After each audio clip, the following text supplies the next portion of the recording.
Soy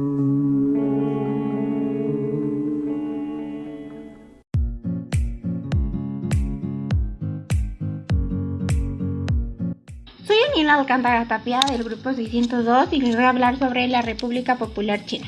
El primer tema es la Guerra Civil China de Kuomintang versus el Partido Comunista Chino. La Guerra Civil China, que duró desde agosto de 1927 hasta octubre de 1949, fue el conflicto que tuvo lugar en China entre el Kuomintang, o bien conocido como el Partido Nacionalista Chino, y el Partido Comunista Chino. Se inició en 1927 después de la Expedición del Norte, cuando la facción nacionalista del Kuomintang, dirigida por Chiang Kai-shek, depuró a los comunistas de la alianza formada entre el mismo Kuomintang y el Partido Comunista Chino. La guerra acabó en 1949, con un cese no oficial de las adversidades entre los bandos, quedando finalmente bajo el control de los comunistas. La China continental, donde se proclamó el nuevo régimen de la República Popular China, mientras los nacionalistas lograban mantener el control sobre los territorios insulares de Taiwán, provincia de Fujian, territorios en los que se ha mantenido hasta la actualidad el régimen de la República China. El segundo tema es la guerra sino-japonesa o chino-japonesa. Fue un conflicto militar entre la República de China y el Imperio de Japón, que se libró entre el 7 de julio de 1937 y el 9 de septiembre de 1945, cuando todavía estaba la Segunda Guerra Mundial. Comenzó cuando el ejército japonés, que ya controlaba Manchuria, inició la invasión del norte y el este de China. China luchó con el apoyo económico de la Unión Soviética y los Estados Unidos contra Japón, cuyo apoyo económico venía de la Alemania nazi después del ataque japonés a Pearl Harbor. En 1941, la guerra se fundió en el gran conflicto de la Segunda Guerra Mundial, como un frente importante de lo que se conoce como la Guerra del Pacífico. La Segunda Guerra Sino-Japonesa fue la mayor de Asia en el siglo XX y causó más del 90% de las víctimas de la Guerra del Pacífico. Se calcula que unos 20 millones de personas, la inmensa mayoría fueron civiles, perdieron la vida en ella. La invasión concluyó con la rendición de Japón el 9 de septiembre de 1945. El tercer tema es la reanudación de la guerra y el triunfo comunista, de 1945 a 1949.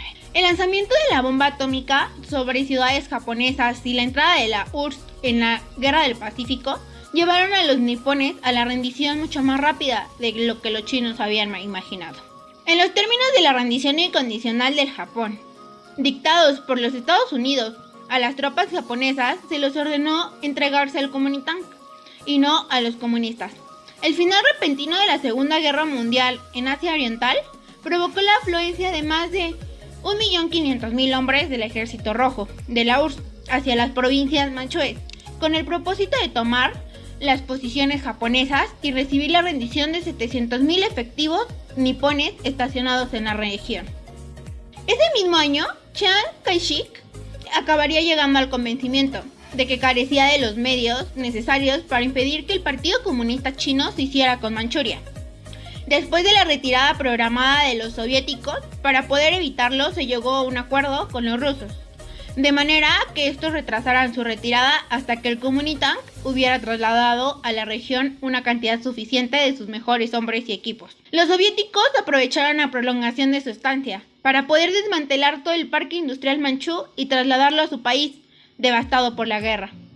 También apoyaron el establecimiento del Partido Comunista Chino en las zonas rurales manchúes.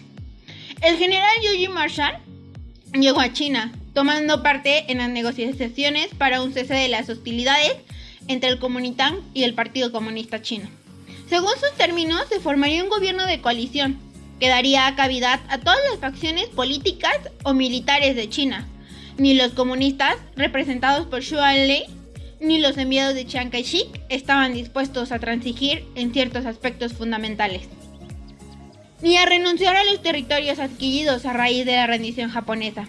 La tregua fracasó en la primera de 1949 y aunque las conversaciones siguieron adelante, nunca tuvieron un buen acuerdo. El cuarto tema es el enfrentamiento vs la URSS. En 1958, la China popular bombardeó los islotes de Quemoy y Matsu en el estrecho de Formosa, mientras Taiwán, la China nacionalista de Chiang Kai-shek, era apoyada por Estados Unidos, la URSS, y mantuvo una actitud distante contra Mao, acusó al Kremlin de haberse convertido en un aliado objetivo de Estados Unidos, mientras que Moscú denunció el aventurerismo chino, mortalmente peligroso en la era nuclear. La visita de Khrushchev a Pekín en 1959 hizo que se visualizaran las crecientes diferencias. Los expertos soviéticos fueron repatriados. Los estudiantes chinos en Rusia fueron enviados a casa. Se interrumpieron las acciones de cooperación. El más pequeño y pobre de los países comunistas europeos fue Albania, el cual firmará un acuerdo con China en enero de 1962, abandonando la órbita soviética y entrando en una alianza con China. El conflicto ideológico se convirtió pronto en un típico conflicto entre potencias, en el cual el choque fronterizo por la región de Tíbet entre China y la India en 1962, Moscú optó por apoyar al gobierno de Nueva Delhi. Mao acusó a la URSS de capitulacionista tras la crisis de los misiles en Cuba en 1962. En 1964, la China popular ensayó su primera bomba atómica, lo que dio al enfrentamiento una nueva dimensión. En 1969, estallaron incidentes fronterizos sangrientos en el río de Ussuri. El cuarto tema es el salto hacia adelante o el gran salto adelante. El gran salto adelante fue una campaña de medidas económicas, sociales y políticas implantadas en la República Popular China entre 1958 y 1961, durante la presidencia de Mao Zedong, con el objetivo de transformar la tradicional economía agraria china a través de una rápida industrialización y colectivización. El gran salto adelante fue junto con el movimiento de la Comuna Popular. Los principales cambios que se dieron fue el régimen rural, incluyeron la creación de las comunas populares, la prohibición de la agricultura privada, el impulso de los proyectos intensivos en mano de obra y la política llamada Caminando con dos piernas, que combinaba las pequeñas y medianas iniciativas industriales con los grandes emprendimientos, alejándose así del modelo soviético. El punto de vista predominante en Occidente y en el Partido Comunista Chino a partir de la toma del poder por Deng Xiaoping sostiene que el gran salto adelante constituye un fracaso, causado en gran medida por errores políticos liderados por Mao Zedong, que causó la muerte por inanición en gran cantidad de campesinos, estimados entre 15 millones y 55 millones. Una conferencia importante sobre los errores de la política fue la Conferencia de los 7000 cuadros, a principios de 1962, además de decenas de presas construidas por Shudamaban Hinan durante el Gran Salto Adelante, colapsaron en 1975 bajo la influencia de tifón Nina y resultaron en una de las mayores ciudades. El quinto tema es la Revolución Cultural. La Revolución Cultural, conocida también como la Gran Revolución Cultural Proletaria, fue un movimiento sociopolítico que acaeció en China desde 1966 hasta 1976. Iniciado por Mao Zedong, entonces, que fue el líder del Partido Comunista Chino. Su objetivo era preservar el comunismo chino mediante la eliminación de los restos de elementos capitalistas y tradicionales de la sociedad china y reimponer el pensamiento de Mao Zedong como la ideología dominante dentro del partido. La revolución marcó el regreso de Mao a una posición de poder, después de los fracasos del Gran Salto Adelante, periodo durante el cual murieron aproximadamente 30 millones de personas en lo que se conoce como la hambruna china. El movimiento se logró iniciar en mayo de 1966, después de que Mao alejara que elementos burgueses se habían infiltrado en el gobierno y en la sociedad en general, con el objetivo de restaurar el capitalismo para poder eliminar a sus rivales dentro del Partido Comunista Chino. Mao insistió en que los revisionistas fueron eliminados mediante la lucha de clases violenta. Los jóvenes chinos respondieron al llamado de Mao formando grupos de la Guardia Roja en todo el país. El movimiento se extendió al ejército, los trabajadores urbanos y el principio de liderazgo del Partido Comunista. Resultó en luchas entre facciones generalizadas en los ámbitos de la vida, en la cúpula, que gran conjunto a una purga masiva de altos funcionarios, en particular Liu Shaoqi y Deng Xiaoping. Durante el mismo periodo, el culto a la personalidad de Mao creció a proporciones inmensas. El último tema es la apertura económica de los 80, también como la reforma económica china. Se refiere al programa de reformas económicas llamado socialistas con características chinas. En la República Popular China, que se inició el 18 de diciembre de 1978 por los reformistas dentro del Partido Comunista de China, dirigidos por Deng Xiaoping, la meta de la reforma económica china era transformar a la economía planificada en China en una economía socialista de mercado. El programa se detuvo después de las protestas de Tiananmen en 1989 y se reanudó después de la llamada inspección del sur de Deng Xiaoping. En 1992, después en 2010, China se convirtió en la segunda economía más grande del mundo. Fue uno de los países más grandes, prósperos y avanzados del mundo antes del siglo XIX. La economía declinó en el siglo XIX y gran parte del siglo XX, con una breve recuperación de los años 30. De 1949 a 1978, las colectivizaciones de Mao, el Gran Salto Adelante y la Revolución Cultural impulsaron notablemente la dictadura china a base de imponer cuotas de industrialización a los campesinos, que llegaban a fundir sus herramientas que usaban para trabajar en el campo, bajando notablemente la productividad de las cosechas. Luego de la muerte de Mao, sus principales seguidores, que en sí fueron dirigidos por la banda de los Cuatro, que hasta entonces dominaba en el seno del partido, fueron derrocados por un golpe, y los reformistas, guiados por Deng Xiaoping, tomando el poder. Independencia de Irak. Tras la derrota definitiva de los turcos, los británicos delimitaban lo que llamaban el Estado de Irak el 10 de enero de 1919 y reparten la principal riqueza del país, el petróleo. La Liga de Naciones decide que el 11 de noviembre de 1920 dejar Irak bajo control británico. En 1932 finaliza el mandato británico sobre Irak según la Liga de Naciones, pero no hay cambios importantes en la vida política y económica del país. En diciembre de 1933 muere el rey Faisal y le sucede su hijo Ghazi, cuyo reinado no dura mucho, puesto que muere en un accidente de coche el 3 de abril de 1939. Su único hijo, Faisal, es nombrado rey con tan solo 4 años, con lo que la regencia recae sobre su tío Abdul.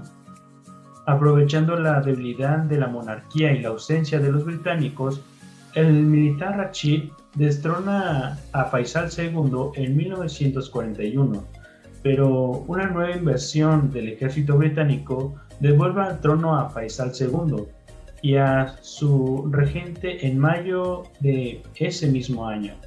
En 1945 el país ingresa a las Naciones Unidas y bajo el auspicio del Reino Unido se convierte en miembro fundador de la Liga Árabe.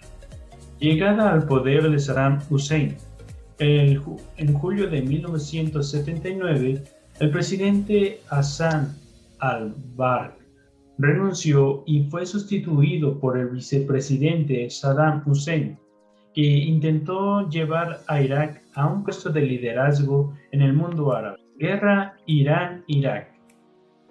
Para entonces, el 17 de junio de 1981, con el gran pretexto de que Irak se proponía producir armas atómicas, aviones de Israel destruyeron la central nuclear civil de Tammuz.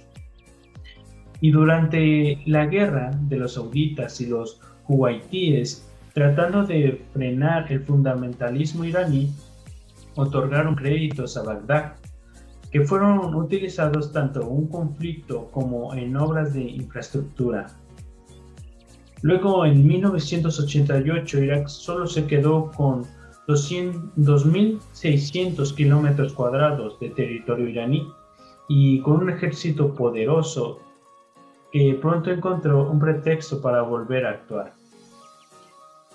Esta guerra entre Irán e Irak fue parte del resultado de la compra de armas masivas por parte de los dos países durante la década de 1970, en la cual el precio del petróleo había repletado las arcas estatales y occidental, recuperada su reino vendiendo armas y tecnología. Guerra del Golfo Pérsico. Saddam Hussein no hubiera invadido Kuwait, ni Irak, de no haber mediado estas importaciones. El vecino Kuwait extraía de los yacimientos ubicados de la frontera con Irak más petróleo del que le correspondía. Después de 4 días, la ONU decidió un bloqueo económico y militar total hasta que Irak abandonara sin condiciones el territorio ocupado. Primavera árabe y caída de Saddam Hussein. Ha sido el final de un juicio de 2 años que inició al descubrir el paradero del dictador. Tras unos meses escondido, el ser expulsado del poder por las tropas estadounidenses y británicas en la Guerra del Golfo, un problema bélico entre Irán e Irak por el control de la frontera, que el propio Hussein denominaba la madre de todas las guerras.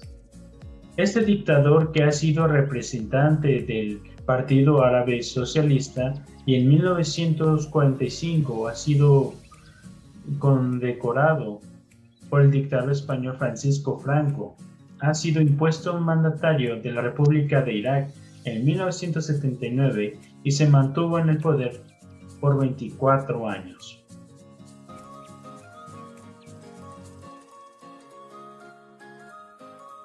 Libia después de la Segunda Guerra Mundial.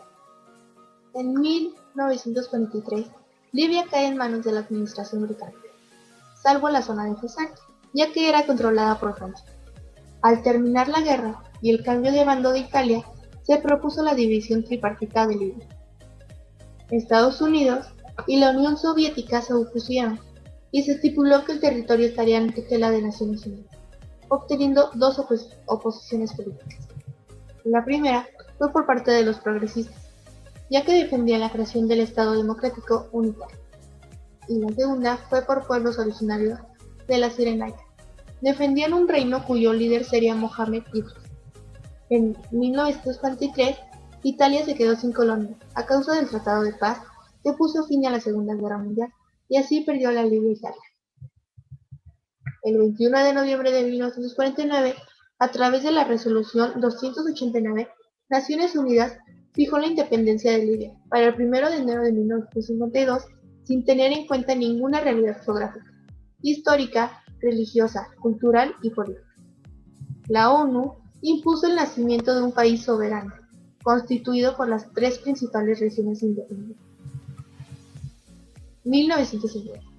Tuvo lugar la elección de la Asamblea Nacional, compuesta por 60 diputados, 20 por región, y el 2 de diciembre de 1950, después de arduas negociaciones, la Asamblea acordó que Libia fuera una monarquía federal, compuesta de 3 provincias, y que tuviera como rey a Mohamed Idris.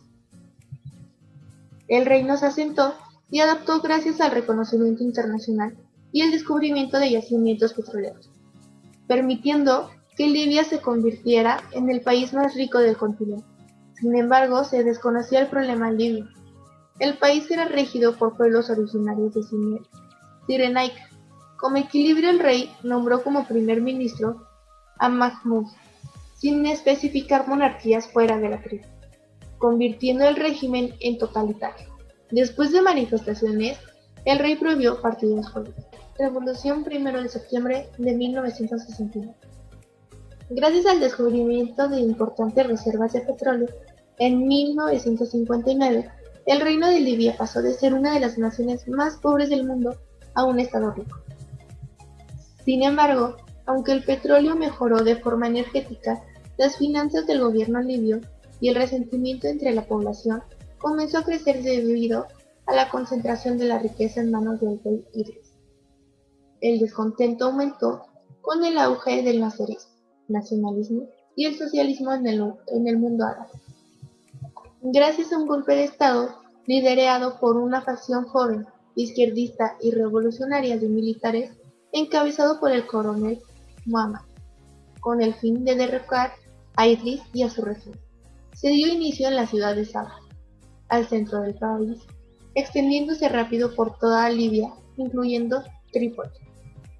El 4 de agosto de 1969, el rey Idris, anciano y enfermo, había abdicado en favor de su hijo, Hassan, cuya sucesión fue programada para el 2 de septiembre, pero días antes, el ejército libio tomó control del gobierno a la fuerza, aboliendo la monarquía en pocas horas.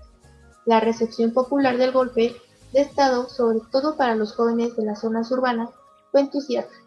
Los temores de la resistencia por parte del débil gobierno fueron infundados y no se registraron inicialmente muertos o hechos violentos.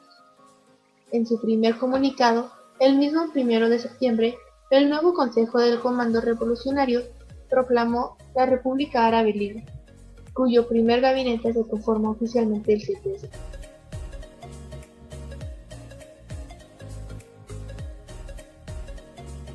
Características del gobierno de Muammar al-Gaddafi. En 1970, Gaddafi exigió y obtuvo que se retiraran las bases extranjeras y se nacionalizaron algunas empresas petroleras, en el cual se iniciaron los planes agrícolas en la costa del país y prohibió el consumo del alcohol a cualquier persona dentro del territorio libio. Y decidió aumentar decididamente la igualdad de la mujer en la sociedad, desafiando al islamismo tradicional. En la vida de la población creció rápidamente con los beneficios del petróleo y convirtió a Libia en la nación africana con mayor PIB. Las constantes inversiones del Estado en sanidad, la esperanza de vida al nacer y la tasa de mortalidad infantil son del 64% y el 20% respectivamente. Desde la década de los 70, Libia experimentó grandes avances en la reducción de la incidencia y la erradicación de enfermedades infecciosas. Prácticamente el 100% de la población urbana y la mayoría de la rural tenía acceso a servicios de saneamiento y agua potable de óptima calidad en sus hogares, un verdadero lujo en un país perpetuamente árido. En 1970, luego de las masivas manifestaciones, consiguió la evaluación de las tropas británicas de Libia y el desalojo por parte de los Estados Unidos de una gran base aérea cerca de la capital, Trípoli. La base fue entregada posteriormente a instructores militares egipcios y país aliado a Libia. Durante ese mismo año, varias compañías petroleras occidentales y bancarias con participación de capitales extranjeros fueron nacionalizadas por su gobierno. Y en el área agropecuaria, todos los bienes italianos fueron confiscados, los colonos y sus descendientes expulsados de Libia. Y en 1979 decidió nominalmente todos sus cargos y se tituló simplemente líder maestro. Primavera árabe y la caída de Muammar al-Gaddafi. En la primavera árabe se destaca por atacar los derechos humanos en todo el país.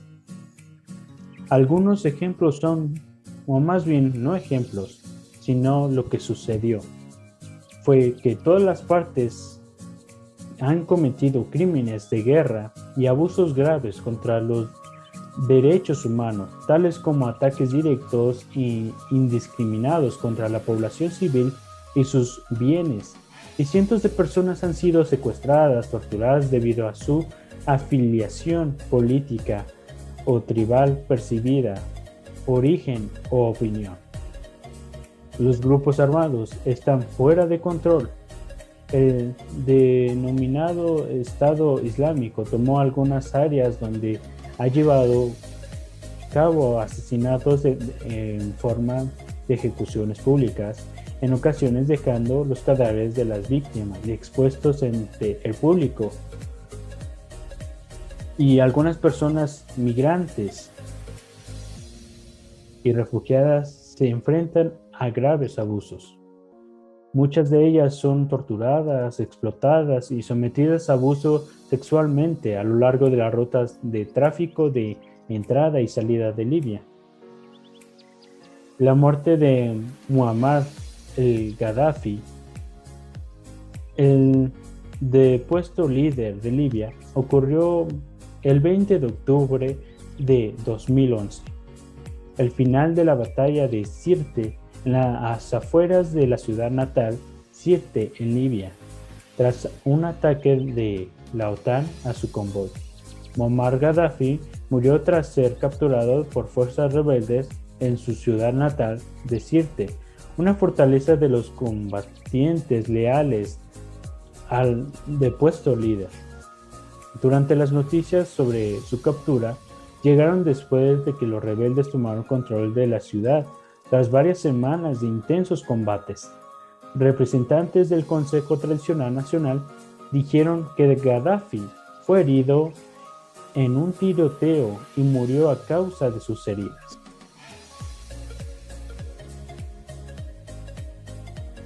Malcolm X nació en Omaha, Estados Unidos, el 19 de mayo de 1925. Fue un orador, ministro religioso, activista y valiente defensor de los derechos de los afroamericanos. Se convirtió en uno de los principales predicadores de la nación del Islam o de los musulmanes negros. Su apellido fue cambiado por la X, ya que ésta simbolizaba el desconocimiento de su apellido africano original, y lo cual los afroamericanos habían perdido. Se convirtió en el principal portavoz de la separación racial, lo que le enfrentó con el movimiento de los derechos civiles encabezado por el reverendo Martin Luther King Jr. Asimismo, fundó el periódico Muhammad Speak y llegó a ser el responsable de Nación del Islam en Nueva York. Movimiento por los derechos civiles luchaba contra la segregación racial. Malcolm X lo consideraba reformista. No estaba de acuerdo con la vía pacífica ni con la integración racial como objetivo liberal. Él se pronunció en un inicio a favor de la completa separación de los afroamericanos de los blancos. La NI incluso proponía la creación de un país para las personas afros en el sur de Estados Unidos, como una medida provisional hasta que los afroamericanos pudieran regresar a África. Se fundó la Organización de la Unidad Afroamericana. Opinaba Malcolm X que los afroamericanos tenían derecho a defenderse de los agresores, argumentando que si el gobierno no podía o no quería protegerlos, ellos mismos debían protegerse. También continuó rechazando la no violencia como el único medio para garantizar la igualdad, declarando que él y los demás miembros de la Organización de la Unidad Afroamericana estaban decididos a ganar la libertad, la justicia y la igualdad por cualquier medio necesario. El 21 de febrero de 1965, cuando se disponía a pronunciar un discurso en un mitin en el Harlem, Nueva York, aparentemente se suscitó un altercado que hizo que sus guardaespaldas se distrajeran, dejando a Malcolm desprotegido y 3 hombres le dispararon y 11 balazos lo alcanzaron. Fue trasladado al hospital, pero no sobrevivió.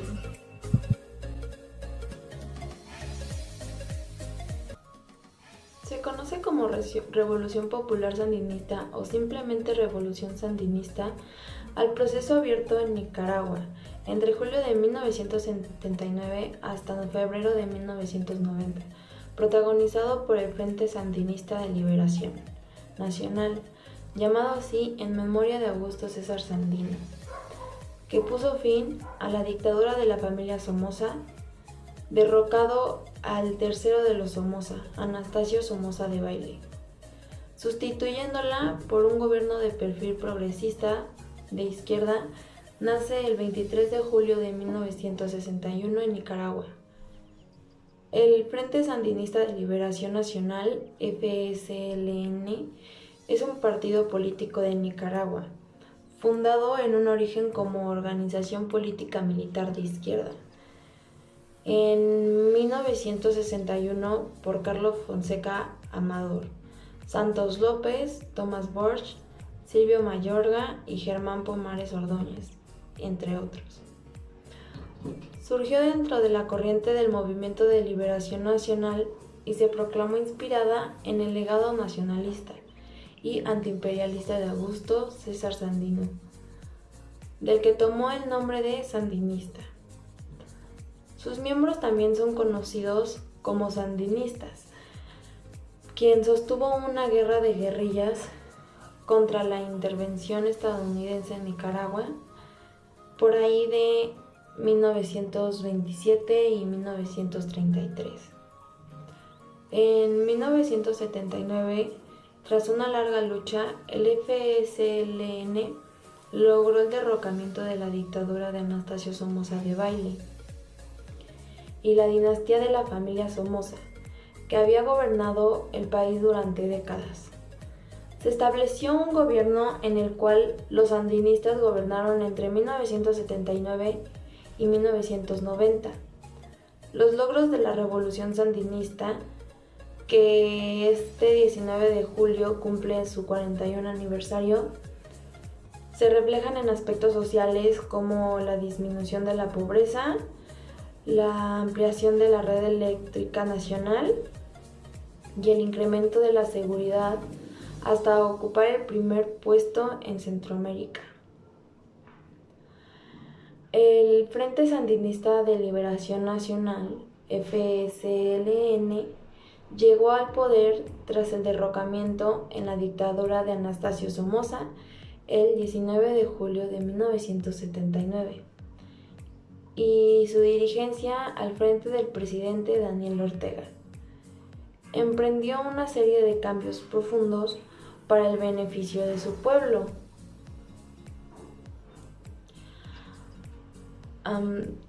Si bien es cierto que hubo un periodo de 12 años entre 1990 y 2006, en los cuales gobernaron partidos de derecha apoyada por Estados Unidos. Los sandinistas retornaron el poder en el 2007, tras el triunfo de Ortega en las elecciones presidenciales. Esto ha sido todo. Muchas gracias por ver este video. Recuerda seguirnos en nuestras redes sociales y no olvides presionar la campanita de notificaciones para no perderte ninguno de nuestros videos. Y una mención especial para nuestro profesor Frutis, que nos ha ayudado en estos años a mejorar como persona. Gracias, profe.